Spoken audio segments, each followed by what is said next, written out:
দুর্গাপুজো ঘুরতে গিয়ে আমরা রিয়েল ভূত দেখে নিলাম। তাহলে চলো গল্পটা শুরু থেকে। আজকে ছিল অষ্টমী, আমরা গেছিলাম প্যান্ডেল হপিং করতে। তো ফার্স্টে প্যান্ডেলে চলে এলাম। এই প্যান্ডেল ঠাকুরটা অনেক সুন্দর হয়েছিল। আর তারপর চলে গেলাম একটা ভূতের বাড়িতে। আর এই ভূতের বাড়ির থেকে ওই ভূতটা আমাদের পিছু ধরেছিল।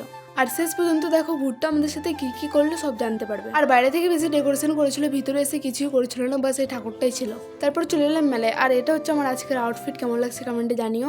আর আমার ভয়েসটা এরকম লাগছে কারণ আমার শরীরটা ভালো না, তার জন্য।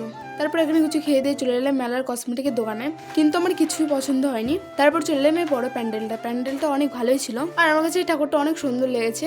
আর তোমরা দুর্গাপুজোতে কোথায় কোথায় ঘুরতে গেছিলে কমেন্টে জানিও। আর এটা ছিল একটা কালী মায়ের মুখ। তারপর আমরা চলে গেলাম একটা অন্য প্যান্ডেলে। দেখতে পারছো এই ডেকোরেশনটা কত সুন্দর করেছে। আর এখন আমরা যাচ্ছি সেই ভাইরাল মিলন মন্দিরে। আর এখানকার ঠাকুরটা অনেক সুন্দর লাগছিল। তারপর জানি না এখানে এই ভূতটা কি করে চলে এলো।